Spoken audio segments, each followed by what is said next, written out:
ఈ దినమున చెప్పబోయేటువంటి పాఠము ఆ పేరు బలిపీఠము. బలిపీఠము బలిపీఠము ఈ దినమునక ఏర్పాటు చేసినటువంటి ఒక పాఠానికి పేరు, ఒక అంశముగా చెప్పబోతున్నది బలిపీఠం అనేటువంటి అంశంతో మీతో దైవం యొక్క మాటలు పంచుకోబోతూ ఉంటున్నాను. బలిపీఠమును గూర్చి ఈ బలిపీఠం అనేటువంటి మాట హెబ్రీ భాషలో చూసినట్లయితే ఈ మాటకు అర్థము ఏమనగా, బలిపీఠం అనే మాటకు అర్థం ఏమిటంటే వధస్థానము. వధస్థానము, వధ. కనుక ఈ బలిపీఠాలు కట్టిన తర్వాత జీవులను అనగా జంతువులను బలిచ్చేటువంటి స్థలాన్ని బలిపీఠము అని పిలిచేటువంటి పరిస్థితులు ఉండి ఉన్నాయి. మనం మూలవాక్యంలోకి వెళదాం. ఈ పాఠానికి సంబంధించినటువంటి మూలవాక్యాన్ని చదువుకుందాం. మూలవాక్యములో మనము వెళ్లాల్సి వచ్చినప్పుడు రెండవ రాజుల గ్రంథము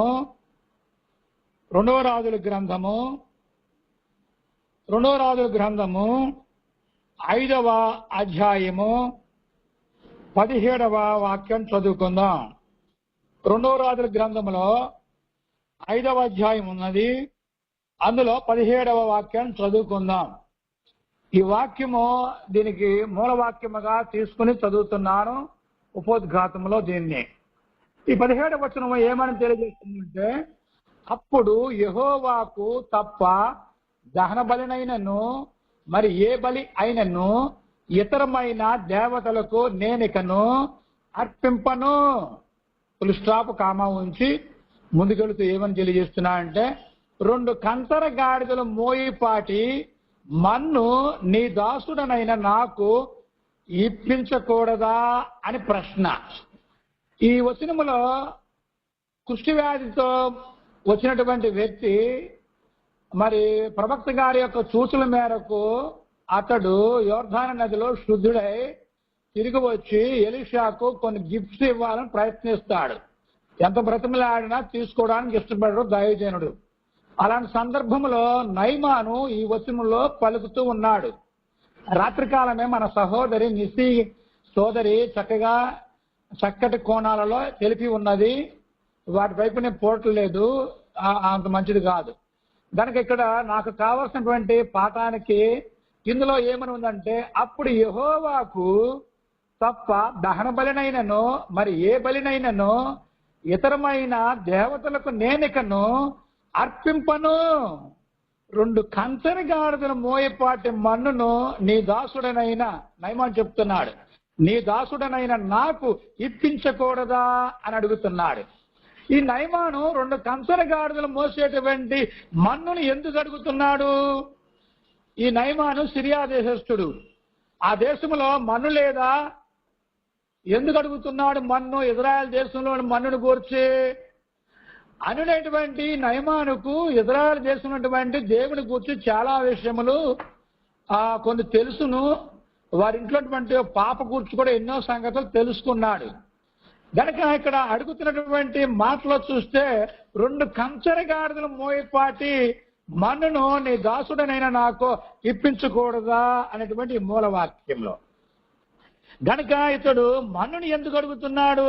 ఇజ్రాయెల్ చేసినటువంటి మన్నును, అందులో 2 కంచర గాడిదలు మోసేటటువంటి మన్ను నాకు కావాలి అని ప్రవక్త గారైనటువంటి ఎలీషా గారితో మాట్లాడుతూ ఉన్నాడు. మనము మరో చోటుకు వెళ్ళవలసి వచ్చినట్లయితే నిర్గమాకాండము ఉపోద్ఘాతంలో ఉన్నాం మనం. నిర్గమాకాండము 20వ అధ్యాయంలో 20వ అధ్యాయము 24-25 చదువుదాం. 24-25 ఏమన్నది ఇక్కడ? మంచి బలిపీఠమును నా కొరకు చేసి దాని మీద నీ దహన బలులను, సమాధాన బలులను, నీ గొర్రెలను, నీ ఎద్దులను అర్పింపవలను. అసలు మన్ను ఎందుకు అడుగుతున్నాడు నయమాను? ఇజ్రాయెల్ దేశంలో మన్నును ఎందుకు అడుగుతున్నాడు? ఇజ్రాయెల్ దేశంలో మన్నును. ఆయన దేశంలో మన్ను లేదా? దానికి ఇజ్రాయెల్ చేసినటువంటిది మన్ను చాలా ప్రసిద్ధి చెందినట్లుగా అనిపిస్తున్నది అతనికి. గనక దేవుడి ప్రజలు నివసించేటువంటి ప్రాంతము, దేవుడు కోరుకున్నటువంటి ప్రాంతానికి చెందిన మన్ను ఎందుకు అడుగుతున్నాడో ఈ నిర్గమాకాండము 20-24 చెప్పబడుతూ ఉన్నది. దేవుడే చెప్తున్నాడు నిర్గమాకాండములో ఏమని, మంటి బలిపీఠమును నా కొరకు చేసి. గనక బలిపీఠములను మట్టి బలిపీఠములుగా సిద్ధం చేసి ఉన్నారు. అందుకని నయమాను కూడా తన దేశానికి పోయి ఈ ఇజ్రాయేలుకి మట్టితో బలిపీఠాన్ని చేయించుకుని అక్కడ ఆయన మరి దేవునికి కృతజ్ఞతలు తెలుపుకోవాలనియు ఆరాధించుకోవాలనియు ఆ దేవునికి మాత్రమే ఆయన ఆరాధకుడే ఉండాలని ఆశిస్తున్నాడు. ఆయన చేస్తున్నటువంటి మట్టి వద్దనుకుంటున్నాడు, ఇజ్రాయేలు చేస్తున్న మట్టి కావాలంటున్నాడు. అంటే ఈ నయమానుకు దేవుడైన యెహోవా ఆశించినటువంటి మట్టి బలిపీఠం గురించి అతనికి అన్యుడైన వానికి తెలుసును. అర్థమవుతుందా? దాని మీద ఏం చేయాలి? దహన బలులను, సమాధాన బలులను, నీ గొర్రెలను, నీ ఎద్దులను అర్పింపబలను. నేను నా నామమును జ్ఞాపకార్థముగా నుంచు ప్రతి స్థలములోనూ నీ యొద్దకు వచ్చి నిన్ను ఆశీర్వదించదను. దేవుడు చెప్పినట్లుగా బలిపీఠాలు సిద్ధం చేసుకుని ఆ ఎద్దులను, ఆ గొర్రెలను అర్పించినప్పుడు దేవుడు జ్ఞాపకార్థముగా నుంచు ప్రతి స్థలములోనూ నీ యొద్దకు వచ్చి, దేవుడు చెప్పినట్లుగా సిద్ధం చేసుకుంటే అక్కడికి వచ్చి నిన్ను ఆశీర్వదించేదను అంటున్నాడు 25లో. నీవు నాకు రాళ్లతో బలిపీఠమును చేయనప్పుడు మలిచిన రాళ్లతో దాన్ని కట్టకూడదు. పైన ఏమో 24లో మట్టి బలిపీఠాలు చెప్పబడింది, ఇది రాతి బలిపీఠాలు. కనుక ఈ రాళ్ల బలిపీఠాలను ఎలా చేసుకోవాలంటున్నాడు? బలిపీఠమును రాళ్లతో, నీవు నాకు రాళ్లతో బలిపీఠమును చేయనప్పుడు మలిచినై అంటే సౌరగా ఎగుడు దిగుడు లేకోకుండా పనిముట్లతో మరి ఏమీ హెచ్చుతగ్గులు లేకోకుండా మరి పట్టుకుంటే నునుపుగా ఉన్నట్లుగా అలాగ చేయకూడదు అని తెలియజేస్తున్నాడు. చేయనప్పుడు మలిచిన రాళ్లతో దాన్ని కట్టకూడదు. రాయి ఎలా ఉంటే అలాగే పేర్చుకోవాలి. దానికి నీ పనిముట్టు తగలని నిచ్చిన ఎడల అది అపవిత్రమగను. దేవుడు చెప్తున్నాడు, చక్కగా అలంకారంగా ఉంటుందిలే, క్లాస్ గా ఉంటుందిలే అనుకొని వాటిని చెక్కితే ఇనుప పనిముట్ల ద్వారా ఏదో పనిముట్ల ద్వారా అది కుదిరే పని కాదు. అప్పుడు బలిపీఠం ఏమవుతుందంటే అది అపవిత్రమవుతున్నది అని తెలియజేస్తున్నాడు. ఇదే నిర్గమాకాండములో 27వ అధ్యాయానికి వెళదాం. 27వ అధ్యాయం ఏమని తెలియజేస్తుందంటే 27వ అధ్యాయము 1వ వచనం చదువుదాం. ఇక్కడ ఈ వచనం ఏమని ధ్వనిస్తుంది? మరియు 5 మూరల పొడుగు 5 మూరల వెడల్పు గల బలిపీఠమును తుమ్మకరతో నీవు చెయ్యవలెను. ఇది మూడవది. మొదటిదేమో మట్టి బలిపీఠాలు, రెండవది రాళ్లతో బలిపీఠములు చెక్కకుండా ఉండాలి. ఇక్కడికి వచ్చేటప్పటికి ఏమంటున్నా అంటే ఇప్పుడు చెక్కతో అనగా తుమ్మకర్రతో చేయాలి అని తెలియజేస్తున్నాడు. తుమ్మకర్రతో సైజులు ఇస్తున్నాడు. మరియు 5 మూరల పొడుగు 5 మూరల వెడల్పు గల బలిపీఠమును తుమ్మకర్రతో నీవు చేయవలెను. Full stop. ఆ బలిపీఠము సచ్చోకముగా నుండవలెను. దాని ఎత్తు 3 మూరలు ఉండాలి. ఇక్కడ పొడవు చెప్తున్నాడు, మరి అర్థం చెప్తున్నాడు, పొడవు చెప్తున్నాడు, నిలువు కూడా చెప్తున్నాడు. చెప్పినట్లుగానే ఉండాలి. ఎత్తు 3 మూరలు ఉండాలి. 5 మూరలు పొడుగును 5 మూరల వెడల్పును 2 కరెక్ట్గా ఉంటున్నాయి. 5 మూరలు 5 మూరలు, ఎత్తు మాత్రము 3 మూరలు ఉండాలి అని తెలియజేస్తున్నాడు. కనుక బలిపీఠాలను మనం 3 రకాలుగా చెప్తున్నారు ఇక్కడ దేవుడు. ఏమని? మట్టి బలిపీఠాలు చెప్పాడు, రాతి బలిపీఠాలు చెప్పాడు, తుమ్మకరతో సైజులు కూడా చెప్పాడు. ఆ మట్టి పీఠాలకును బలిపీఠాలకును రాళ్ళ బలిపీఠాలు సైజు చెప్పలేదు, కానీ తుమ్మకరతో ఇక్కడ కూడా తెలపడం జరిగింది. ఇది నాన్న మీతో బలిపీఠాలు గుర్తించి చెప్పబోతున్నాను. ఇవి చాలా బలిపీఠాలు ఉన్నాయి కానీ అవన్నీ చూడజాలం అనిపిస్తున్నది నాకు. సుమారుగా నేను 13 బలిపీఠాలను నోట్ చేశాను. ఎంతవరకు అవుద్దో ఇన్ టైంలో చూద్దాము. ఇప్పటికే 19 మరి నిమిషాలు అయిపోయి మనది 8:19కి వచ్చేసాం. కనుక తొలిగా బలిపీఠాన్ని ఎవరు సిద్ధపరిచారు అన్నట్లయితే ప్రకటన గ్రంథం మరి ఆ బైబిల్ నందు చూసినట్లయితే ఏమని ఉన్నది? ఆది కాండానికి వెళ్ళిపోవాల్సిందే. ఆది కాండములో 8వ అధ్యాయానికి పోవాలి మనం. ఆది కాండము 8వ అధ్యాయము ముందుగా 20వ వచనం చూద్దాం. 8వ అధ్యాయము 20వ వచనం నుండి 22 వరకు చూడాలి. దానికంటే ముందు మనం 15, 16 చూస్తే ఇంకా బాగుంటుంది. 15వ వచనం చదువుతున్నాను. 15వ వచనము ఏమని చెప్తున్నాడంటే, ఆది కాండము 8వ అధ్యాయము 15వ వాక్యాన్ని చదువుదాం. 15. అప్పుడు దేవుడు, నీవును నీతో కూడా నీ భార్యయు నీ కుమారులను నీ కోడండును వాడలో నుండి బయటికి రండి. ఇక్కడ దేవుడైన యెహోవా ఒక విపత్తు నుండి అనగా ప్రళయంలో నుండి వారిని రక్షించి ఉన్నాడు 80 ఇప్పుడు వరదంతా తగ్గిపోయి ఉన్నది. ఇప్పుడు ఏమంటున్నా అంటే దేవుడు మరి నీవును నీతో కూడా ఉన్నటువంటి నీ భార్యయు నీ కుమారులు నీ కోడండ్రులను వాడల నుండి బయటికి రండి అంటున్నాడు.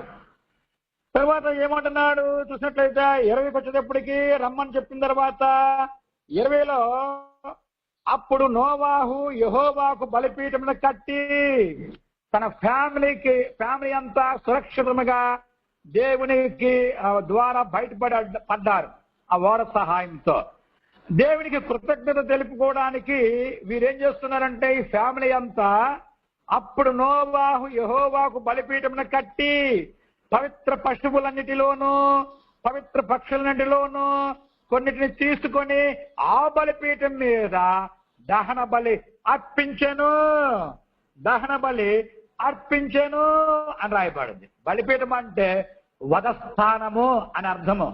వధస్థానము ఇక్కడ జీవులను వధిస్తున్నారు గనక ఇందులో పవిత్రమైన వాటిని తీసుకుని వారు వధిస్తున్నట్లుగా కనిపిస్తూ ఉన్నది. 21లో అప్పుడు యెహోవా ఇంపైన సువాసన నామ్రానించి ఇక మీదట నరులను బట్టి భూమిని మరలా శపింపను. ఎందుకనగా నరుల హృదయాలోచన వారి బాల్యం నుండి చెడ్డది. నేనిప్పుడు చేసిన ప్రకారముగా ఇకను సమస్త జీవులను సంహరింపను. ఇందులో చివరిగా భూమి నిలిచి ఉన్నంత వరకు వేదకాలమును కోతకాలమును శీతోష్ణములను వేసవి శీతాకాలములను రాత్రింబగలను ఉండక మానవని తన హృదయములో అనుకొనెను. ఇది బైబిల్ గ్రంథములో తొలిగా బలిపీఠం మీద జరిగించిన చర్యలు. ఈ సందర్భంలో జలప్రళయం నుంచి బయటపడ్డటువంటి ఆ కుటుంబము దేవునికి కృతజ్ఞత స్తుతులు ఈ జంతు బలి ద్వారా పక్షు బలి ద్వారా చేసినట్లుగా కనిపిస్తుంది. ఇది ఒకటి. రెండో దానికి వెళ్ళిపోదాం. రెండోది కూడా చూడవలసి వస్తే ఇదే ఆది కాండములో 12వ అధ్యాయానికి వెళ్ళాలి. 12వ అధ్యాయములో 7, 8 వచనాలు చదువుదాం. 7 ఏమని ధ్వనిస్తుంది? యెహోవా అబ్రహామునకు ప్రత్యక్షమై నీ సంతానమునకు ఈ దేశం నిత్యదనని చెప్పగా అతడు తనకు ప్రత్యక్షమైన యెహోవాకు ఒక బలిపీఠమును కట్టెను. ఇది రెండో బలిపీఠము బైబిల్ గ్రంథములో. అబ్రహాముకి దేవుడు ఇదంతా కూడా దేశాన్ని నీకు సంతానం ఇవ్వబోతున్నాను అనగానే ఎంత అత్యున్నతమైనటువంటి ఉత్సాహముతో దేవునికి తన యొక్క సంతానానికి జరగబోయేటువంటి గొప్ప ఆశీర్వాదాలను తలంచుతూ కృతజ్ఞత చెప్పుకోవడానికి దేవుడికి ముందుగానే ఒక బలిపీఠాన్ని కట్టినట్లుగా ఇందులో మనకి కనిపిస్తున్నది. 8వ వచనం ఏమని చెప్తున్నది? అక్కడ నుండి అతడు బయలుదేరి బేతేలుకు తూర్పునున్న కొండకు చేరి పడమటనున్న బేతేలునకును తూర్పుననున్న హాయికిని మధ్యను గుడారము వేసి అక్కడ యెహోవాకు బలిపీఠమును కట్టి యెహోవా నామమున ప్రార్థన చేసెను. ఇది రెండవ బలిపీఠము అబ్రహాము యొక్క సందర్భములో. అంటే అబ్రహాము మరి తన సంతోషాన్ని ఆపుకోలేకపోతున్నాడు, అటు ఇటు తిరుగుతున్నాడు, ఇదంతా నా సంతానానికే, నాకే అంటూ. కనుక దేవుడికి ఆయన ఎంతగానో జేజేలు పలుకుతూ ఉన్నట్లుగా ఈ బలిపీఠాల ద్వారా ప్రార్థన చేసుకుని కనిపిస్తున్నాడు. ఇది రెండవ మరి కట్టినట్లుగా. చూడండి, మరొక సందర్భంలో చూసినట్లయితే 13వ అధ్యాయానికి వెళ్ళాలి. 13వ అధ్యాయం ఏమని చెప్తున్నది అన్నట్లయితే 13వ అధ్యాయము 18వ వాక్యం చదువుదాం. 18లో ఏమనున్నదంటే, అప్పుడు అబ్రహాము తన గుడారమును తీసి హెబ్రోనులోని మమ్రే దగ్గరనున్న సింధూర వృక్షం వనములో దిగి అక్కడ యెహోవాకు బలిపీఠమును కట్టెను. ఇక్కడ బలిపీఠం కనిపిస్తున్నది. కనుక మరొక బలిపీఠం ఉన్నది ఇతని ద్వారానే. అది 22వ అధ్యాయంలో కనిపిస్తున్నది. 22వ అధ్యాయంలో ఆదికాండము 22వ అధ్యాయము 9వ వాక్యానికి వెళదాం. 9లో ఏమని ఉన్నదంటే, అలాగూ వారి ఇద్దరు కూడి వెళ్ళి దేవుడు అతనితో చెప్పిన చోటుకి వచ్చినప్పుడు అబ్రహాము అక్కడ బలిపీఠమును కట్టి కట్టెలు చక్కగా పేర్చి తన కుమారుడు ఇస్సాకును బంధించి ఆ పీఠము పైనున్న కట్టెల మీద ఉంచెను. ఇక్కడ కొడుకును అర్పిస్తున్నాడు. ఈ వధస్థానం దగ్గర దేవుడు కోరుకున్నాడు, పర్వతం దగ్గరకు వచ్చి నీ ఒకగానొక కొడుకును తీసుకొచ్చి నాకు బలిగా అర్పించు బలిపీఠం మీద. అక్కడ రాళ్లను సిద్ధం చేసి బలిపీఠం సిద్ధపరిచాడు, కట్టెల పైన పెట్టాడు, కుమారుని బంధించాడు, దానిపైన ఉంచాడు, కత్తి పైకెత్తుతున్నాడు వధించటానికి. గనక ఇక్కడ చూసినట్లయితే అబ్రహాము బహుగా బలిపీఠం కట్టిన వాడిగా ఈ బైబిల్ చరిత్రలో ఇతడు కనిపిస్తున్నాడు. ఇది రెండవది. మూడవది అబ్రహాము కొడుకు దగ్గరికి వెళ్ళాలి. మూడవది ఇస్సాకు. ఈ ఇస్సాకు గారు 26వ అధ్యాయంలో ఏం చేశాడో చూద్దాం. 26వ అధ్యాయము 24వ వచనాన్ని ముందుగా చూద్దాం. 24 తర్వాత 27 చూద్దాం. 24 ఏమని తెలియజేస్తున్నది? ఆ రాత్రియే యెహోవా అతనికి ప్రత్యక్షమై, నేను నీ తండ్రి అయిన అబ్రహాము దేవుడను, నేను నీకు తోడై ఉన్నాను గనక భయపడకము, నా దాసుడైన అబ్రహామును బట్టి నిన్ను ఆశీర్వదించి నీ సంతానమును విస్తరింపజేసేదనని చెప్పాను. 25 అక్కడ అతడు ఒక బలిపీఠంను కట్టించి, ఇక్కడ చాలా మంది సేవకులు ఉన్నారు, కట్టించి యెహోవా నామమున ప్రార్థన చేసి అక్కడ తన గుడారమును వేసాను. అప్పుడు ఇస్సాకు దాసులు అక్కడ బావి తవ్విరి. ఈ బావులన్నీ కూడా అబ్రహాం ఒకప్పుడు తవ్వించినవే. ఇతను రివ్యూపుని చేస్తున్నాడు బావులు. అటువంటి పెద్దవాళ్ళు వచ్చి ఆక్రమించుకుంటున్నారు. అది 28, 29లో ఉంటుంది.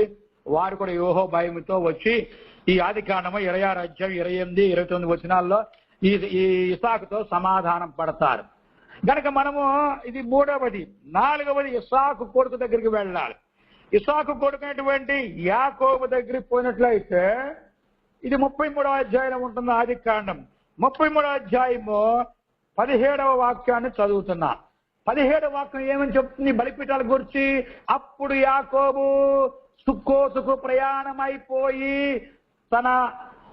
తనకొక ఇల్లు కట్టించుకొని తన పశువులకు పాకలు వేయించెను. అందుచేత ఆ చోటికి సుక్కోతని పేరు పెట్టబడెను. 18 ఈ 18లో ఏమని ఉన్నది? అట్లు యాకోబు పద్నారామములో నుండి వచ్చిన తరువాత కానాను దేశంలోనున్న షెకెమును ఊరికి సురక్షితముగా వచ్చి ఆ ఊరి ముందర తన గుడారమును వేసెను. 19 మరియు అతడు తన గుడారములో వేసిన పొలము యొక్క భాగమును షెకెము తండ్రి అయిన హామోరు కుమారుల యొద్ద 100 వరహాలకు కొని 20 20లో ఏమని ధ్వనిస్తుంది? ఇక్కడ మనకు కావాల్సిన 20 ఏమని ఉందంటే, అక్కడ ఒక బలిపీఠం కట్టించి దానికి ఎలోహి ఇశ్రాయేలు అని పేరు పెట్టెను. ఇక్కడ చూడ మనకు కనిపిస్తున్నది 4వ బలిపీఠం చూస్తున్నాం. యాకోబు గారికి కట్టినటువంటి తొలి బలిపీఠం. తొలి బలిపీఠం అంటున్నారండి. ఇంకో బలిపీఠం ఉందా యాకోబుదంటే? ఉంది. అది ఎక్కడుందో చూద్దాం. అది 35వ అధ్యాయంలో ఉంటుంది. 35:7వ వచనంలోకి వెళ్ళాలి. 35:7లో ఏమున్నది? యాకోబు సందర్భంలో అతడు తన సహోదరుని ఎదుట నుండి పారిపోయినప్పుడు దేవుడక్కడ అతనికి ప్రత్యక్షమాయను. కనుక అక్కడ బలిపీఠం కట్టి ఆ చోటికి ఏల్ బేతేలను పేరు పెట్టిరి. చూసారా? యాకోబు 2 బలిపీఠాలను కట్టినట్లుగా ఈ 2 సందర్భాలు కూడా మనం ఇప్పుడు వివరించుకోలేం. ఆ 2 సందర్భాలు ఎందుకు కట్టాడని చెప్పి ఆ వివరించుకుంటూ పోతే చాలా పెద్ద పెద్ద పాఠం అయిపోద్ది. కనుక మిమ్మల్ని అవుట్లైన్స్ తో తీసుకుపోతుంది. ఎందుకంటే మీరు అందరూ చెప్పేవారు, వినేవారు కూడా చాలా చాలా గొప్పవారు నేను ఎరుగుదును. మీలోనే చిన్నవాడిని. దేవుని స్తోత్రం. గనక ఈ యాకోబు గారు 2 బలిపీఠం కట్టినట్లుగా ఇది 4వ బలిపీఠము. 5వ బలిపీఠానికి వెళ్ళిపోదాం. 5వ బలిపీఠం చూడాల్సి వస్తే నిర్గమాకాండము 17వ అధ్యాయానికి వెళ్ళిపోదాం. 17వ అధ్యాయము 12వ వచనంలో చదువుదాం. 12 నుండి 15 వరకు చదవాల్సిందే. ఇక్కడ 12వ వచనంలో నుంచి మోషే చేతులు బరువెక్కగా వారు ఒక రాయి తీసుకొని వచ్చి అతడు దాని మీద కూర్చుండుటకై దాన్ని వేసిరి. అహరోను ఊరులు ఒకడు ఈ ప్రక్కను ఒకడు ఆ ప్రక్కను అతని చేతులను ఆదుకొనగా అతని చేతులు సూర్యుడు అస్తమించు వరకు నిలకడగా ఉండెను.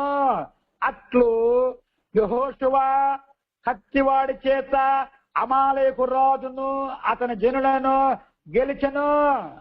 14 ఏం చెప్తుంది? అప్పుడు యెహోవా మోషేతో ఇట్లనెను, నేను అమాలేకుల పేరు ఆకాశము క్రింద నుండకుండా బొత్తిగా తుడిచివేయును. కనుక జ్ఞాపకార్థముగా గ్రంథములో దీన్ని వ్రాసి యెహోషువకు వినిపించుము. 15 మనకు కావాల్సింది. తర్వాత మోషే ఒక బలిపీఠమును కట్టి దానికి యెహోవా నిస్సి అని పేరు పెట్టాడు. నిస్సి అంటే ధ్వజం అని అర్థం. మన సహోదరి పేరు కూడా నిస్సి ప్రభాకర్ గారు ఉన్నారు. మనకి రాత్రి చక్కగా మంచి వర్తమానం ఇచ్చారు. ఆ తల్లి ఆ పేరుకి అర్థం ధ్వజము. గనక అమాలేకుల విషయంలో దేవుడు గొప్ప కార్యం చేశాడు. గనక మరి ఇక్కడ ఏం జరుగుతుందంటే మోషే గారు యొక్క కాలంలో బలిపీఠం కట్టి దానికి మరి చక్కగా అక్కడ వధ జరిగినట్లు కనిపిస్తున్నది. ఇది 5వ బలిపీఠము. 6వ బలిపీఠం చూద్దాం. ఈ మోషే గారి యొక్క శిష్యుడైనటువంటి యెహోషువ ఉన్నాడు. ఇతను కూడా ఒక బలిపీఠాన్ని కట్టించాడు. 6వది. ఇది 8వ అధ్యాయంలో ఉన్నది. యెహోషువ గ్రంథము 8వ అధ్యాయము 31వ మరి వచనానికి వెళ్ళాలి మనం. 31వ వచనంలో చూద్దాం. 31 ఏమని ధ్వనిస్తున్నది? యెహోవా సేవకుడైన మోషే ఇశ్రాయేలుల ఆజ్ఞాపించినట్లుగా యెహోషువ ఇశ్రాయేలుల దేవుడైన యెహోవా నామమున బలిపీఠమును ఇనుప పనిముట్లు తగిలింపని కారు రాళ్లతో ఏబాలు కొండ మీద కట్టించెను. దాని మీద వారు యెహోవాకు దహన బలులను సమాధాన బలులను అర్పించిరి. ఇక్కడ కారు రాళ్లతో ఇనుప పనిముట్లతో అవన్నీ ఎగురుదులు సరిచేయకోకుండా కారు రాళ్లను చక్కగా ఏరుకుని అవన్నీ కూడా 12 రాళ్లతో వారు చక్కగా సిద్ధపరచడం జరిగి ఉన్నది. కనుక ఇక్కడ మోషే గారు శిష్యుడైనటువంటి యెహోషువ గారు కూడా ఒక బలిపీఠం కట్టినట్లుగా మనకు అనిపిస్తుంది. ఇది 6వ బలిపీఠము. మేము బాగా స్పీడ్గా తీసుకెళ్తున్నాను. 7వ బలిపీఠం చూడాల్సి వస్తే మనకు ఇది ఎక్కడ దొరుకుతుందంటే న్యాయాధిపతుల గ్రంథంలో ఉన్నది. 7వది న్యాయాధిపతి గ్రంథంలో 6వ అధ్యాయానికి వెళ్ళాలి. 6వ అధ్యాయము 24వ వాక్యం చదువుదాం ముందుగా, తర్వాత కొన్ని ఉన్నాయి. 24వ వచనంలో ఏముందంటే, అక్కడ గిద్యోను యెహోవా నామమున బలిపీఠమును కట్టి దానికి యెహోవా సమాధాన కర్తయను పేరు పెట్టెను. తనకి గిద్యోను కూడా దేవునికి ఒక బలిపీఠం కట్టాడు. అది ఎందుకు కట్టాడని మనం కావాలని అనుకున్నప్పుడు ఏమై ఉన్నదంటే 6వ అధ్యాయం 1కి వెళ్ళాలి. 6వ అధ్యాయము 1వ వచనం చదువుదాం. 6వ అధ్యాయము 1వ వచనం ఏమని చెప్తున్నది? ఇశ్రాయేలులు యెహోవా దృష్టికి దోషులైనందున యెహోవా 7 ఏండ్లు వారిని మిద్యానీయులకు అప్పగించెను. ఇశ్రాయేలులు చరిత్రలో చూస్తే దేవునికి వ్యతిరేకంగా బ్రతుకుతున్నారు. వారి దోషము చాలా గొప్పదై ఉన్నది యెహోవా దృష్టికి.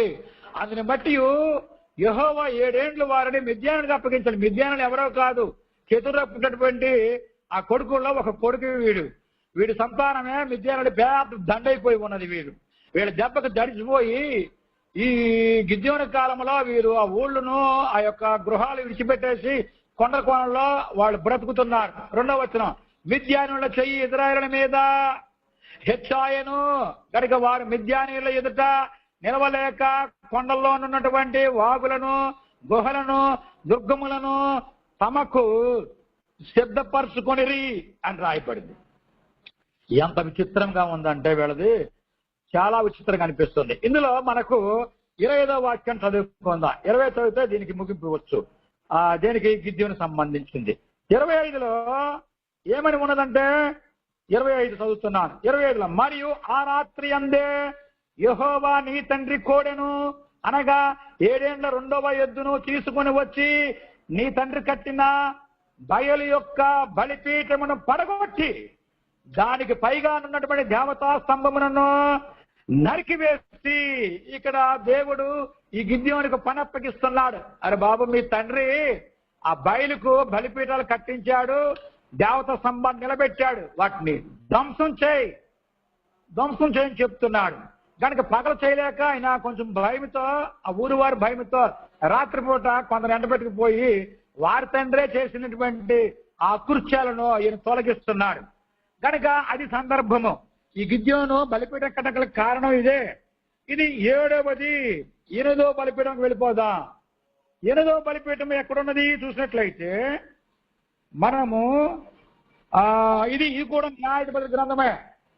ఇది కూడా న్యాయాధిపతి గ్రంథంలోనే ఉంది. న్యాయాధిపతి గ్రంథము 13వ అధ్యాయము.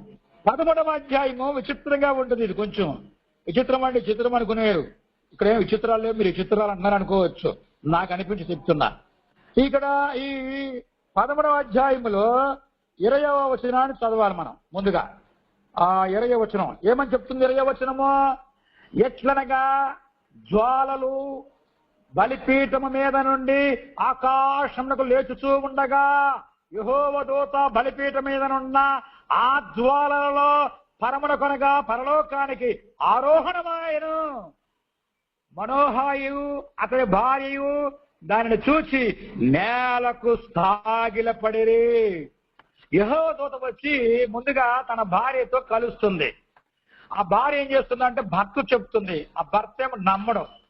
ఇలాంటి పరిస్థితుల్లో ఆ మనోహ ఏం చేశాడంటే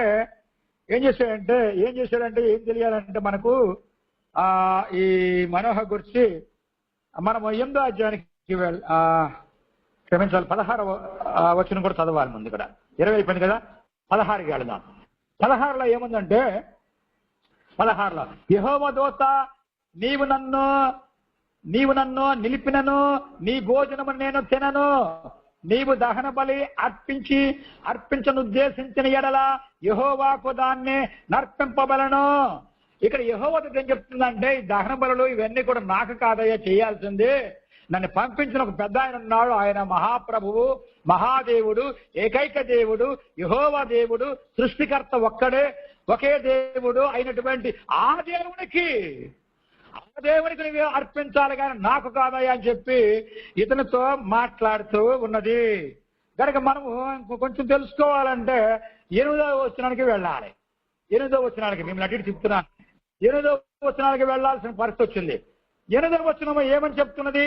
అందుకు మనోహ, నా ప్రభువా, నువ్వు పంపిన దైవజనుడు మరలా మా వద్దకు వచ్చి పుట్టబోవు ఆ బిడ్డకు మేము ఏమేమి చెయ్యవలనో దానిని మాకు నేర్పునట్లు దయచేయమని యెహోవాను వేడుకొనగా.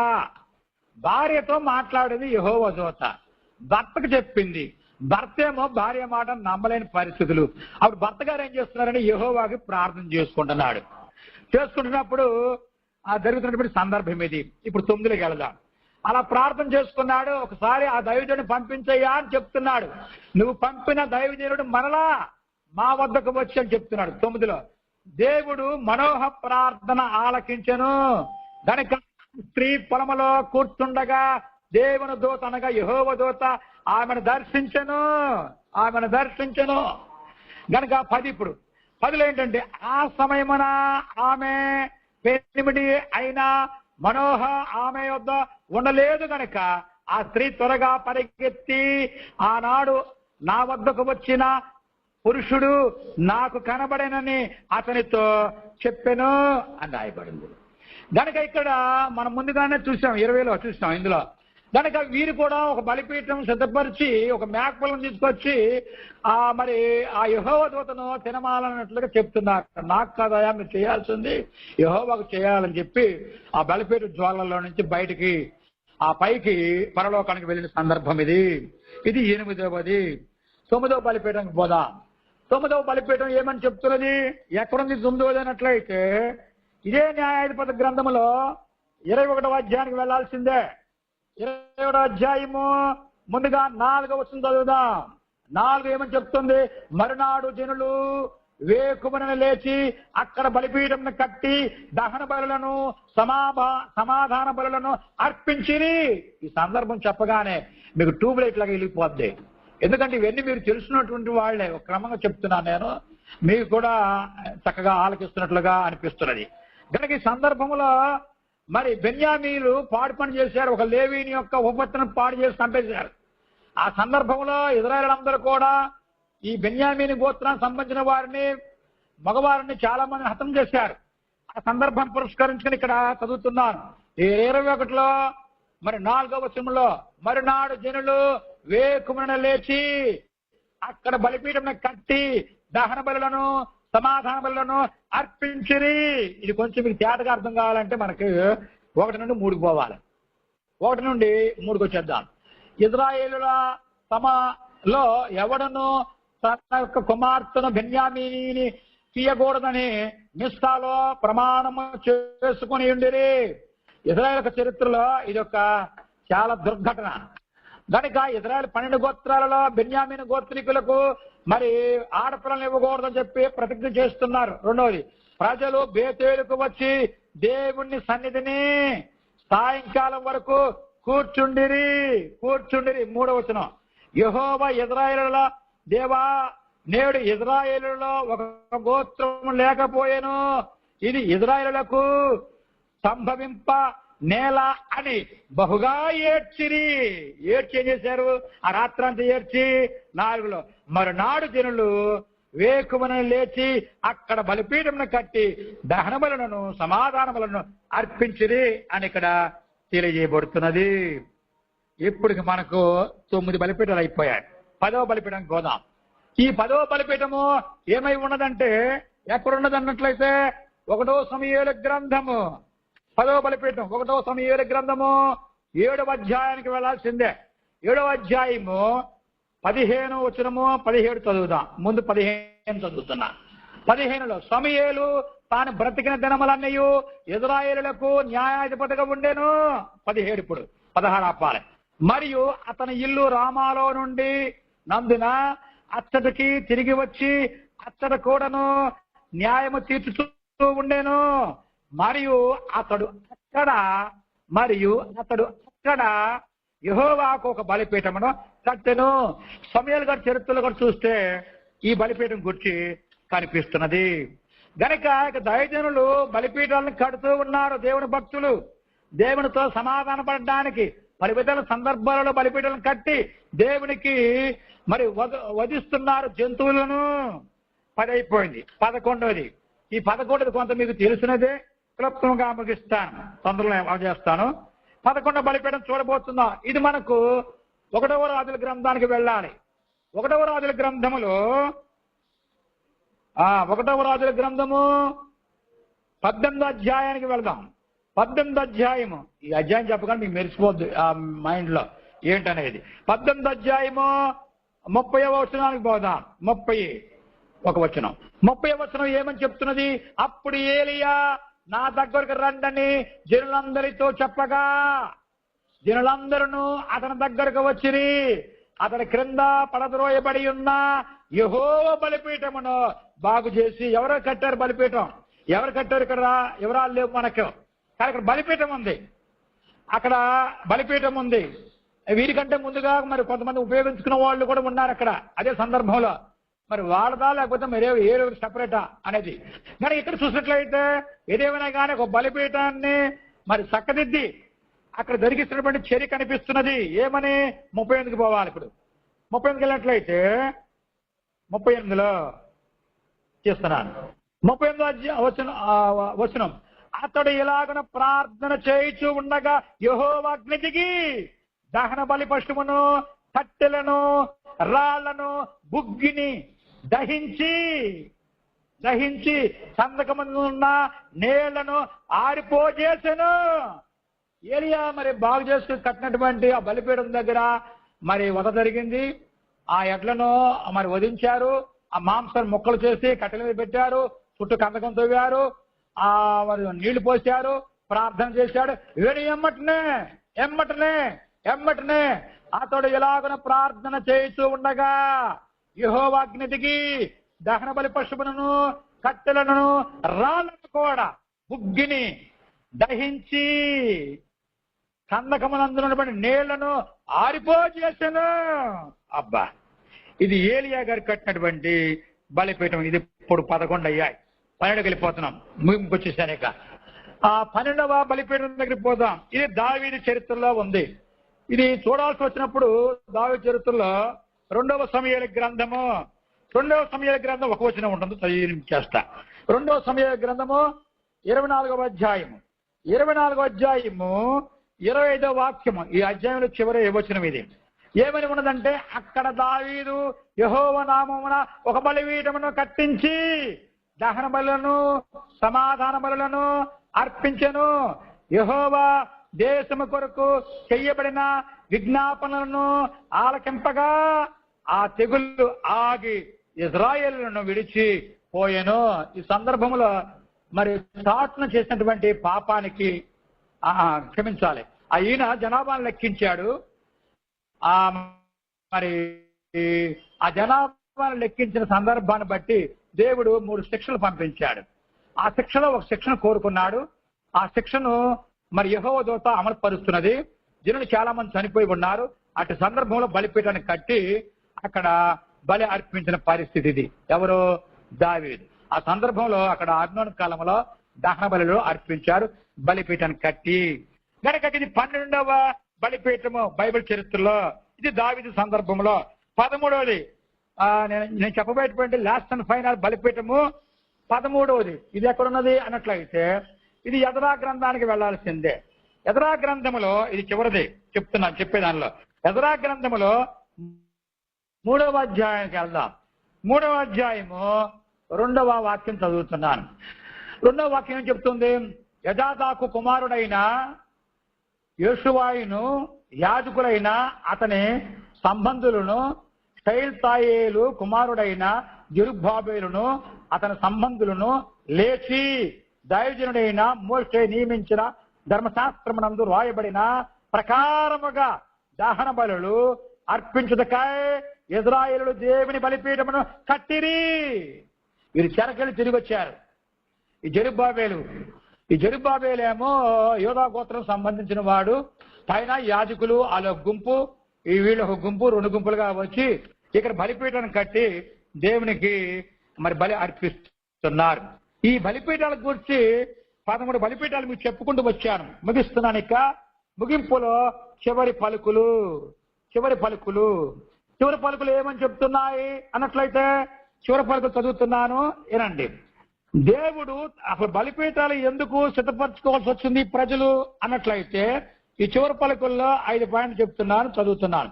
దేవుడు తన ప్రజలకు ఇవ్వనై ఉన్నటువంటి ఆశీర్వాదములను ప్రకటించినప్పుడు స్వీకరించబోయేటువంటి భక్తుడు సంతోషముతో దేవుణ్ణి ఘనపరిచే సందర్భంలో కట్టిన బలిపీఠాలు ఇవన్నీ. కొన్ని సందర్భాలలో ఎందుకు కట్టారంటే దేవుడు తన ప్రజలకు అనగా ఒక భక్తుణ్ణి ఇష్టపడి ఎన్నుకొని ఆ భక్తుని యొక్క సంతానానికి గొప్ప చేయబోతున్న దానిని ఆ భక్తుడు ఈని సంతోషముతో దేవుడికి బలిపీఠం కట్టి ఆయన సంతోషించి ఉన్నాడు ఒక భక్తుడు. రెండవది ఈ చివరి పలుకుల్లో ఒక గొప్ప విపత్తు నుండి కాపాడబడి సందర్భంలో దేవునికి కృతజ్ఞతలు తెలిపేటువంటి సందర్భంలో ఈ బలిపీఠాలని ద్వారా దేవునికి స్తుతించారు వారు. కనుక దేవుడు గొప్ప గొప్ప విపత్తుల నుండి కాపాడినటువంటి సందర్భంలో దేవునికి కృతజ్ఞతలు తెలుపుకోవాలని చెప్పి ఆ భక్తులు ఈ బలిపీఠాల ద్వారా దేవుని స్తుతించడం జరిగింది. చివరి పలుకుల్లో మూడవది దేవునికి మానవులకి మధ్య సమాధానము కొరబడినటువంటి సందర్భంలో ఈ బలిపీఠాల ద్వారా మరి ఆ దేవుని సమాధానం పరచుకోవడం జరిగింది. నాలుగవది ఈ చివరి పలుకుల్లో చేసిన పాపాలకు ప్రాయశ్చిత్తం జరిగించుటకు ఈ బలిపీఠాలను ఉపయోగించుకున్నారు కొందరు భక్తులు.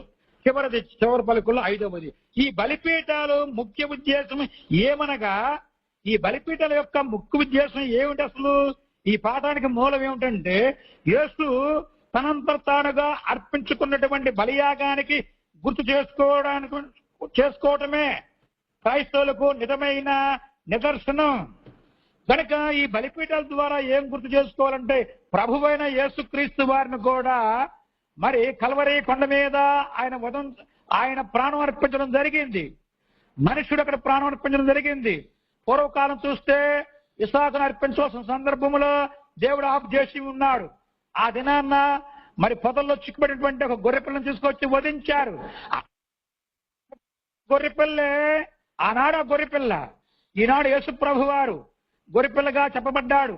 ఈయన కూడా అక్కడే మరి ఒక రకముగా ఆయన్ని హింసించి మరి తర్వాత పొడిచి శిలువ ద్వారా రక్తం చిందింపజేసి రకరకాల మరి పరిస్థితులను బట్టి రక్తం అంతా కారినట్లుగా ఆయన బలియాగం అక్కడ జరిగింది. కనుక ఈ బలిపీఠాలు ఏమని చెప్తున్నాయంటే క్రీస్తు బలిని మనం ఎప్పుడు జ్ఞాపం చేసుకుంటూ ఉండాలి. క్రీస్తు మన పాప నిమిత్తము మృతి పొందెను, తనంతట తానుగా దేవునికి అర్పించుకొనెను, మృతి పొందాడు, దేవుడు లేపాడు. ఆ ప్రభుని మనం కూడా ధరించుకున్నాం బాప్తిసం ద్వారా. సంఘంగా కూడుకుంటున్నాం. ప్రతి ప్రభుదినమున ప్రభరాత్రి భోజనాన్ని అనగా ఆ బలి ద్వారా చిందించినటువంటి రక్తానికి సాదృశ్యముగా ద్రాక్షరసం శరీరానికి సాదృశ్యముగా రొట్టెను స్వీకరిస్తున్నాం. ఇదంతా కూడా ప్రభు అయిన క్రీస్తు వారు వచ్చే వరకు, మనం ప్రాణం పోయే వరకు ఇవన్నీ చేయవలసిన వారే ఉన్నాం.